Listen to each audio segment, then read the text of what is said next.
reporter Elizabeth Leamy on a fact-finding mission to meet these highly developed dogs.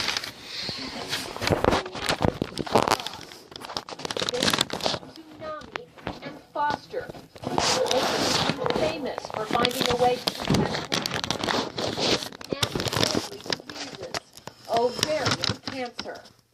It is a silent killer because the signs associated with it are so vague that people don't recognize that they have it until it's very far advanced. Veterinarian Cynthia Otto heads the Penn Vet Dog Center at the University of Pennsylvania, where they're training dogs to use their keen sense of smell to identify the unique odor of ovarian cancer. They have an incredible sense of smell.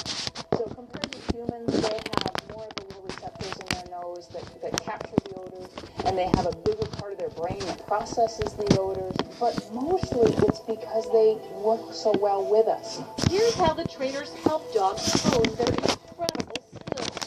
Take blood samples from both healthy women and ovarian cancer patients and put them into ventilated cartridges attached to a wheel.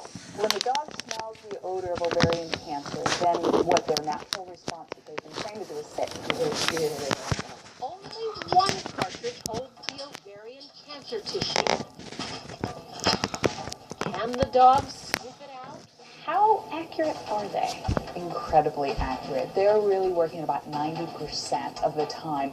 They're able to tell us, yes, this is the sample that is from the cancer patient.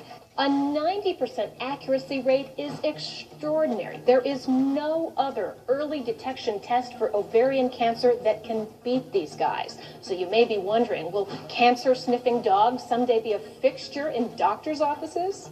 No. Instead, chemist Dr. George Preddy from the Menel Center is collaborating with Dr. Otto to try to capture the dog's unique sense of smell and mimic it in a handheld screening device. What we're trying to do is build an electronic nose that will detect the odor signature of the cancer that the dogs tell us is there. That goal may not be so far-fetched.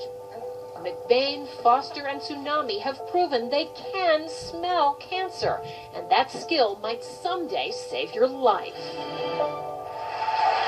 It's a great story. And Elizabeth Leamy is here for more details. So when will doctors be able to use dogs to sniff out cancers? And why can't we just use traditional medical tests that are out there? Listen, conventional medicine has nothing on these dogs, at least for detecting ovarian cancer very early. They are amazing, but we're really trying to capture the dog's unique ability and turn it into conventional medicine with this idea of a mechanical nose that could do the same thing and get the detection to many more people that much more quickly.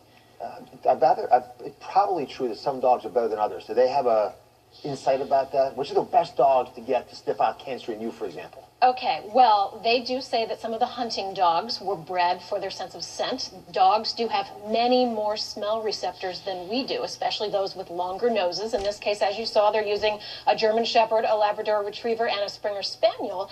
And the amazing thing is just how sensitive they are. I mean, can you imagine what it's like a tsunami hitting them when you cook dinner in your house and your dog is there? I'm putting Rosie to work. She's a Labrador.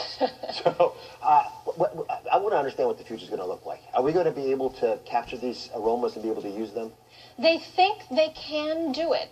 It is quite a task, though, because these dogs, they can detect what I was amazed by. 1 drop of blood plasma is all these dogs needed. And they can actually detect that 1 drop of blood in 2 Olympic-sized swimming pools. Parts per trillion is what we're talking about here. If they can capture that, it will be groundbreaking. Wouldn't that be cool? Yes. Because people have been talking about this for decades, but most of us in Western medicine discounted it as impossible, poo-pooed it, frankly. Well, we're used to the idea of clinical sterile things being good, and these are slobbering, shedding cutie pies, but they're amazing. That save lives. So the question then becomes, how much does your nose know? When we come back, how to use your sense of smell to find disease. Stay here. Coming up next, we just saw how dogs with their incredible sense of smell can detect cancer. But can humans be capable of doing the same thing? Are there cancer smells that even we can pick up? The at-home smell test you can do to detect disease is next. Are your floors putting you at risk? The health of your family started changing. Watery eyes, sore throat, nosebleeds. Nosebleeds. Laminate wood floors. Are they toxic? Within a day of the flooring being out of the house, all the symptoms were gone. What you need to